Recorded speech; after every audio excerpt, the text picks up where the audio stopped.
Hello everyone. So in this video, we'll talk about Empedocles' response to Parmenides, and really how in his response to Parmenides does he develop his scientific sort of treatise, the Periphousios that we talked about earlier. Right, so what was Parmenides' challenge? So there was a challenge that was posed by Parmenides and the Parmenidians, and the challenge was, number one, that being cannot come from non-being, right? That's the first challenge, that how can you have something that is come from what is not, because what is not, and what is, right? So if what is not, if you remember, we had Aristotle's summary. So it cannot come from what is, because what is already is, and it cannot come from what is not, because it is not, right? So that's the first Parmenidean challenge. Then second, that there is no gap in being, that there's no void, there's no empty space, you know, what is not precisely, right? So there is no gap in being, what is. Third, that if you have an original unity, you will never get to a plurality, right? Because what is. So then why should what is be more in one direction, less in another? If you remember that whole section on Parmenides, so you cannot have plurality, right? If you have if you are saying what is, then you cannot have plurality, and then you cannot explain motion, right? There is no such thing as motion, because movement cannot exist, because then why should what is go to another place, and how will it go to another place? First of all, it doesn't have paths, so it cannot internally move, you know, by exchange of place, nor is there anything, nor is there what is not, which means it cannot go into what is not, because, you know, and then being's place as well is very, very confusing. Right, so this challenge of Parmenides he has to face, and he tries to face it by, for the first time now, and claiming the four elements, right, the four roots. Now you would say that Anaximander already claimed four elements. Well, he did not. If you remember, with Anaximander you had this apeiron, where everything is mixed together, which has different sort of temperaments, right, different characters. It has, you know, the hot, the cold, the wet, and the dry. So there is a hint of, you know, there being these being four elements, but these are not four substances, right? These are not four sort of archi, as we could say, right? So these are just sort of, you know, four temperaments of the one apeiron. Here, what he's claiming is these four original elements, and he talks about earth, fire, water, and air. And if you remember, we sort of read out that section where he talks about them in mythological terms, as I think Zeus as fire, Hera as air, I think Themis, was it Themis? No, Nestis as water, and Aidoneus as earth is what we guess, right? So as Aristotle says, he was the first to make the material elements four. He called them four elements, right? And these are original. They don't come from a prior apeiron. These are the original four elements. So what he has basically done is, we'll see that he multiplies the what is of Parmenides by 4, right? Now you'll say that this is not possible, Parmenides would reject it. Probably Parmenides would reject it. And very interestingly, in Fragment 17, you know, I was very struck by this one line where he says, listen to the undeceitful ordering of my words. And if you remember that one line in Parmenides where he says, where the goddess says to him, and now listen to the deceitful ordering of my words, when she starts talking about the way of appearances. And she says that it is going to be deceitful because, you know, when I speak, everything is going to be here and there. I'm going to talk about things that don't exist, and I'm going to talk about, you know, like, so I'm going to mix what is and what is not, and I'm just going to talk in mere words. So it's going to be deceitful. You know, you might think that it is real seeming, real like, but it's a bit deceitful, whatever I'm saying. While he says in Fragment 17, if I can find that line, I'll definitely read it out to you. He says that now listen to the undeceitful ordering of my words. It's a challenge that he's posing to Parmenides and the Parmenidians, and saying that, hey, look, the world exists, and I'm going to explain to you in an undeceitful way how it exists and how it is composed of an original plurality, right? Now, so far, all the philosophers we have looked at have been monists of a sort. right? Monists of one sort or another sort. For example, with the Pythagoreans, we could actually claim that they were dualists, and Parmenides, that's why he doesn't like them in some ways, because, or Zeno, that is, because there's this issue with the Pythagoreans of there being a plurality of the world and the unity of the soul, and how does that even work? And we'll see that problem repeated, by the way, in Empedocles, I feel. I mean, at least according to me. And you have this sort of response to Parmenides, in which he is sort of, very with a lot of confidence. And you can see with Empedocles, at least one thing that comes out from his poem is that he's very confident, right? So with a lot of confidence, sort of claiming that, hey, there are four sort of elements. These are the four roots or the four archai, and the world is composed of them.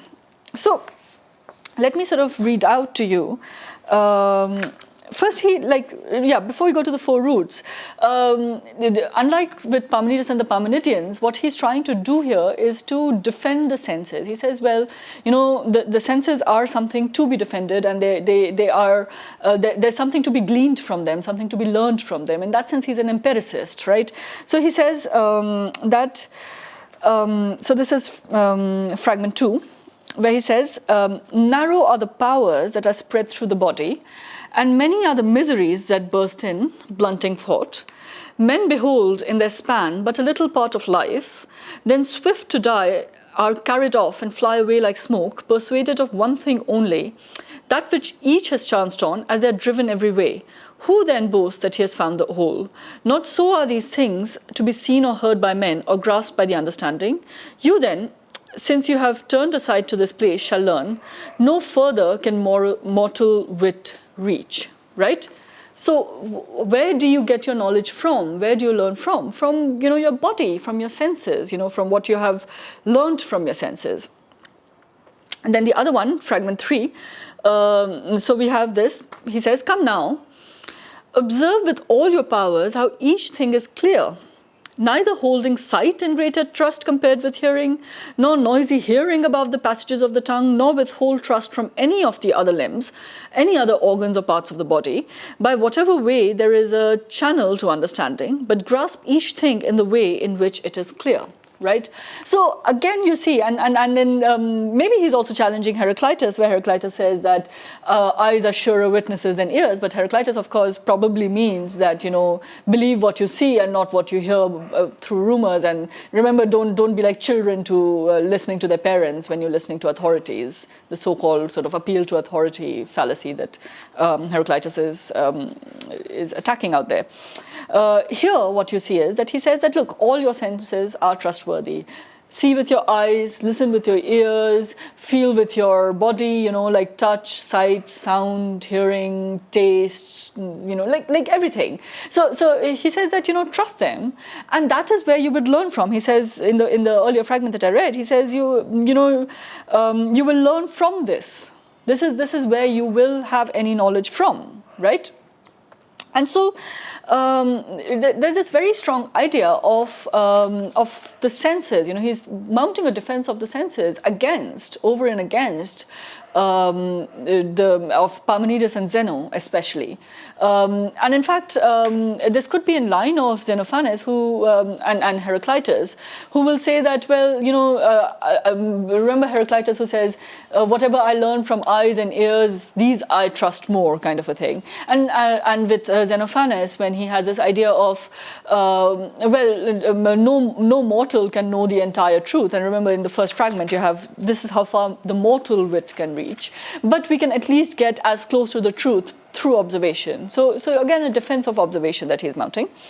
And then he also has this idea of the capability of human knowledge, right? Of going beyond just sort of the basics. So we have this another fragment. So this is fragment 111. He says, and he's addressing it to Pausanias, his student. So he says, you shall learn all the remedies that there are for ills and defense against old age, since for you alone I will accomplish this. And you shall stay the force of the unwearied minds which sweep over the earth and lay waste to the fields with their blasts. And then, if you wish, you shall bring back breezes in requital. After black rain, you shall cause drought for men in due season. And then after summer, drought cause air inhabiting tree-nourishing streams. And you shall bring from Hades the strength of a dead man. Right? Now, this is, well, I mean, you could take this fragment as basically him teaching his student magic, right? But it could also be this idea of, well, yes, you know, we are limited as mortals because there's only so far that the mortal wit can reach, which is what we learn through the senses, but we can still transcend it and we can control nature. You know, in a very modern scientific attitude, I would say. We can control nature, we can have some power over nature, and we can control sort of, you know, drought and sort of old age and breezes, you know, wind flow. In fact, there is some story of him being called a god by this neighboring city because he sort of blocked up a gorge from which there were winds blowing, and then this sort of more of a technological inventor kind of a work. Well, it might just be an apocryphal story about his magic, so we don't know. So you have this this sense of trust your senses. Now, what do the senses sort of teach us? They teach us that, well, Parmenides does make sense, you know, when it comes logically, but there is something missing when we sort of listen to Parmenides and we look at the world around us. So when Parmenides says that nothing can come out of nothing, what exists cannot perish, the sum of the being is constant, well, that all might be true. But then there must be something beyond this sort of, you know, very logical, intellectual what is with almost no characteristics, almost we could think, right? So our senses, however, can aid knowledge, right? And what do the senses tell us? That reality is not unity, right? We see plurality in the world. It is not unmoving, right? It's sort of like, it does move. You have motion. Everything is in motion almost, right? As Heraclitus would say. Things move. And can we actually deny them? Right, and still be talking about reality? Can we deny that, you know, there is plurality and that there is motion, and still be talking about the reality around us? Right. So what he's then saying is, when it comes to the challenge of Parmenides, that perhaps, you know, you're right that you cannot derive plurality from an ultimate unity because logically whatever you say makes sense. So says Empedocles. I'm just sort of channeling him, let's say. But then what if there is no ultimate unity at all, right? I mean, this is a step, right? Because so far, all the philosophers we've found, they've tried to find this one unity, this tidiness, that everything goes down to this one single principle, one single element, one single material, you know, whether it be sort of water or air or fire or logos as fire or just what is, right? And now what he's saying is that, well, can't we just give up on that belief, and can't we just sort of say that perhaps you have no ultimate unity, that the world is plural? And so once we start talking about plural entities as being sort of, you know, the basic thing, then the very important point he's making is that there is no ultimate unity of all that exists. There's an ultimate plurality of all that exists, but no ultimate unity. But then this plurality that he's claiming is also limited. It's not an infinite plurality of things, you know. So he's not yet Anaxagoras. We'll get there, right? What he's saying is that there are the whole world can be sort of concentrated into four unities, four units, which are these four roots that we talked about, which is earth, fire, water, air. And like he claims with the senses that hearing is not better than sight, and is not better than touch, and is not better than taste, he'll also say that air is not more important than fire, is not more important than water, not more important than air. And you can see the influence of Anaximander here, where, you know, in that apeiron, no one aspect, you know, no one opposite is more important than the other. But here he's actually not claiming an apeiron at all. What he's claiming is that there are an infinite number of primary elements, and it is a plural elements, right? So there's no prior unifying apeiron. And why not? Because that apeiron then would fall to Parmenides' criticism, right? How can then this unity sort of give rise to plurality kind of a thing? So in that sense, he had a very strong influence, this idea of multiple elements on Aristotle, for example. We would say that he had, because Aristotle talks about these 4 elements as well. And up to sort of, I would say, post-early modern, so about 18th century sort of science, chemistry, where people did talk about these primary elements, these primary 4 elements. So what characterized these elements? So these elements, as I said, were Parmenidean. I mean, with so in themselves, they were immutable, they were indestructible, they were not born, they could not perish, right? They are primary in the sense that they have always existed, right? So he says, I'll read out this fragment where he says, by the mixture of water, earth, air, and the sun, which is fire, there come into being the shapes and colors of all mortal things that are now in being, right? So everything that we have in the world, they come from this combination and mixture of these 4 elements. So these 4 elements don't convert into each other, right? These 4 elements don't sort of come from any original unity. They are all separate and they basically mix. You have a mixing of elements, but in the mixing, they are immutable. Water remains water, fire remains fire, earth remains earth, and air remains air. Right, so there is this primal mixing of elements which don't really sort of, break out. I mean, they don't really sort of, they're not further destructible, right? So they are in that sense indivisible. So these 4 elements, in that sense, as I said, are ungenerated. They are not born, indestructible. They don't die. They are qualitatively unalterable. They don't change. So water cannot change into fire, etc. Right. So unlike Anaximenes, where there is only one substance that takes many forms, the substance and accident distinction. Here there is just substance, and they don't change their accidents, right? And they are homogeneous throughout, right? So water is just water. It's homogeneous water. So what we really have is basically the Parmenidean what is multiplied by 4, as I already said, except now each what is has one characteristic. What is its characteristic? One is watery, one is fiery, one is earthy, one is airy, right? So we have these 4 Parmenidean elements. Remember then, they can't move by themselves, right? So if they can't move by themselves, and he also accepts the Parmenidean thesis that there is no void, right? There is no what is not.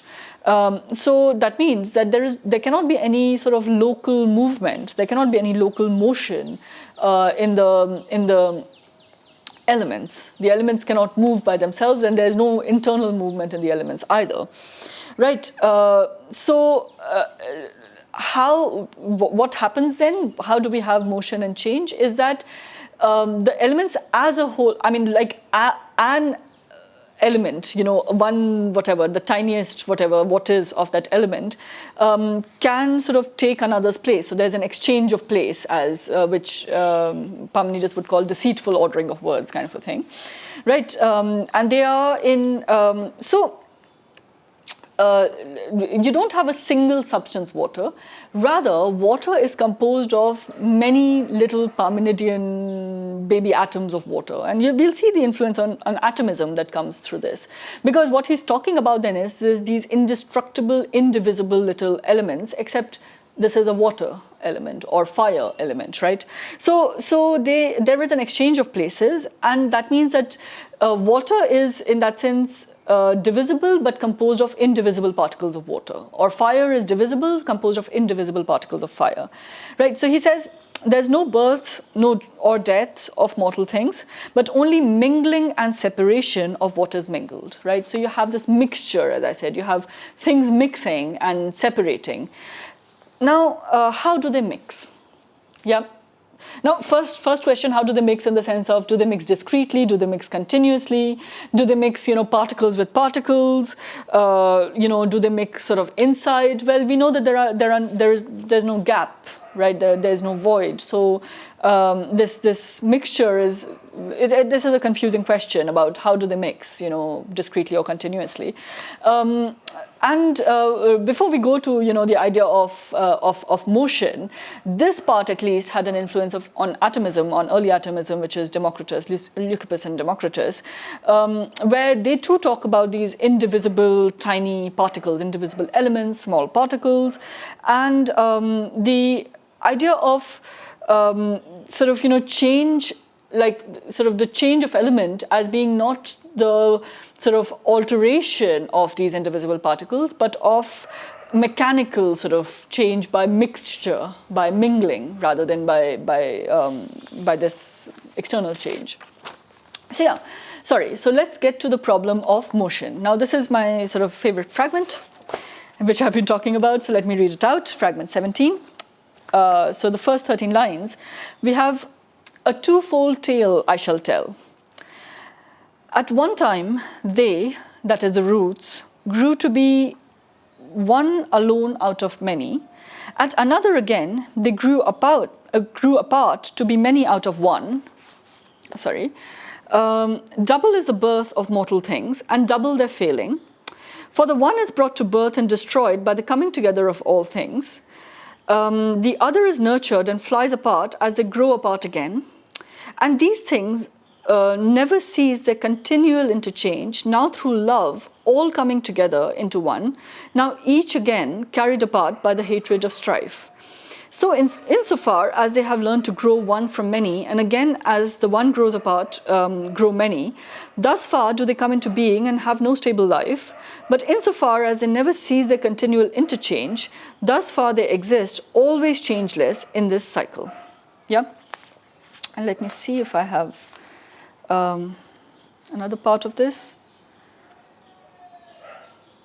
Yeah. I'll continue reading. But come, hear my words, for learning increases wisdom. As I said before in declaring the limits of my words, I shall tell a twofold tale. At one time they grew to be one out of many, at another again they grew apart to be many out of one, fire and water and earth and the immense height of air, and cursed strife. Apart from them, equal in every direction, and love amongst them, equal in length and breadth, her must you contemplate with your mind, and not sit with eyes dazed. She it is who is thought innate even in mortal limbs. Because of her they think friendly thoughts, and accomplish harmonious deeds, calling her Joy by name and Aphrodite. She is perceived by no mortal man as she circles amongst them. But you must listen to the undeceitful ordering of my discourse. As I said, the undeceitful ordering of my discourse. All these are equal and coeval, but each has a different prerogative and each its own character, and they prevail in turn as time comes round. And besides them, nothing further comes into being, nor does anything pass away. How could it, in fact, be utterly destroyed, since nothing is empty of these? For only if they were continually perishing would they no longer exist. And what could increase this all?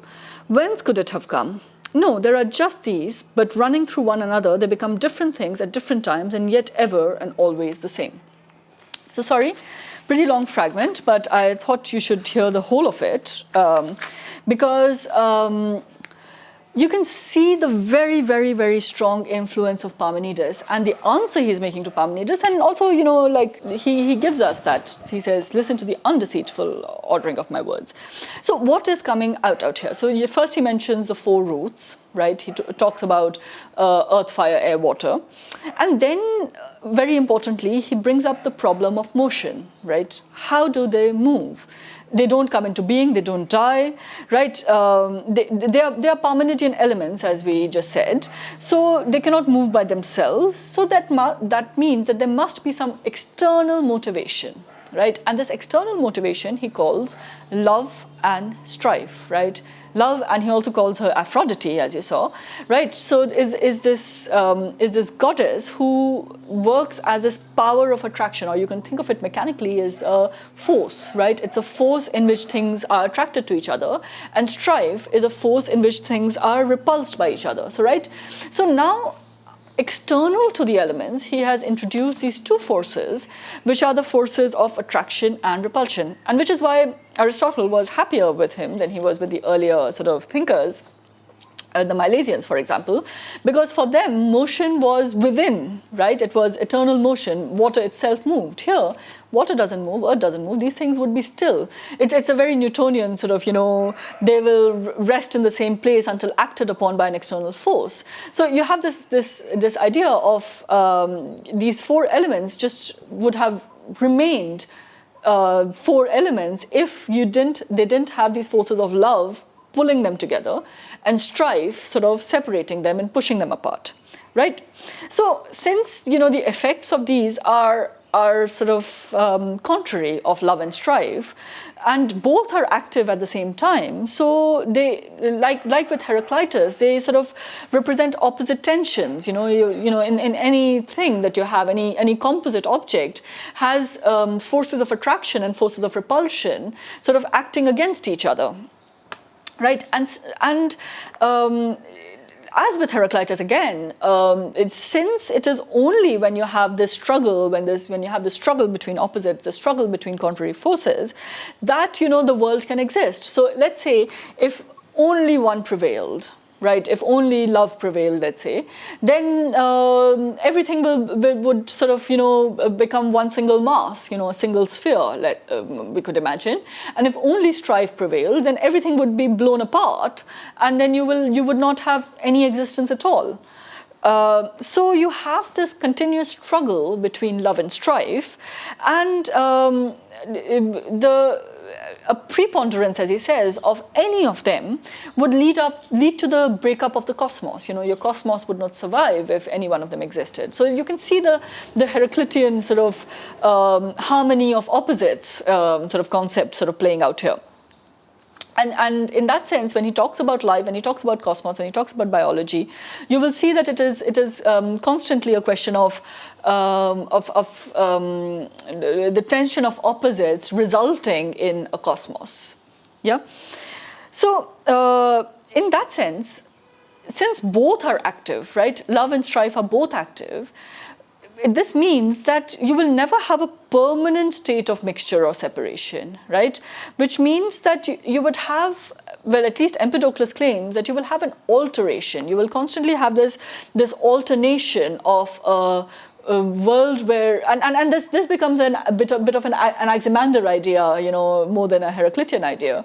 But it's a combination of Heraclitus and Anaximander, where you have this idea of this struggle leading to an alternation of ages, where and in Empedocles, unlike with Anaximander, where we don't know, we guessed he had innumerable worlds. With Empedocles, we do have evidence that he had some notion of innumerable worlds, and innumerable successive worlds in this case, not necessarily innumerable sort of synchronous worlds. So the idea of innumerable successive worlds, because there will be alternation. So there will be moments in which everything gets separated out and everything gets sort of pushed back in, and this is the Empedoclean cosmic cycle, pretty famous in history of philosophy, the idea of the cosmic cycle, where he says, in some way things do come to be and perish, but in another way they are forever, as you saw, right? So the idea that the elements are forever, but the world as we see around us is not forever. And that's how we see coming into being and perishing, because the world sort of, goes between the sort of mixture and separation. So there is perishing and coming into being, because now what he has done is he has made motion external. Right? There is a dual thing. You have matter, which is unmoving, which are these four elements, and you have motion, which is external. So it's as I said, same as the Pythagoreans, you will have this pluralist dualism, right? It is pluralist because he's claiming four archai, right? Four original elements, but it's also dualist because he's also claiming a separation of matter and motion. Yeah. So. Yeah, and this is the cosmic cycle, because it's here that he talks about the birth of mortal creatures, the birth of the trees and animals and plants and humans, everything. So these come into being because of this attraction and repulsion, not the rocks and stones and everything, right? So one of the ideas of love, and he does mention it, is the idea of like attracts to like.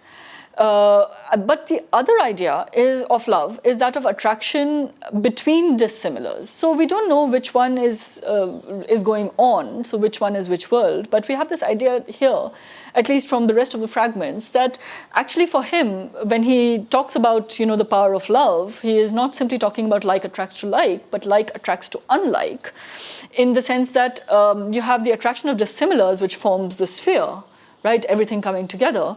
And then strike would be the attraction of like to like, which is repulsion with dissimilars, right? So there is an element of love within strife in that sense. Because it is attraction of like to like. So he did not need two forces. He could have done with one force. But yeah, he does mention two forces. So he says, thus as strife, pulls the elements apart from each other, it also leads in that sense to the gathering together of these elements in a separate mass. So strife is also leading to attraction of the same element towards each other. So to end this section, because I don't want to make these too long, you can see that what he's talking about are these 6 ultimate factors, right? There are 4 passive factors. There are 4 passive elements, which are the 4 elements of earth, water, fire, air, and there are 2 active elements, which are love and strife, which are acting. And this is also a dualist distinction between the mover, love and strife, and the moved.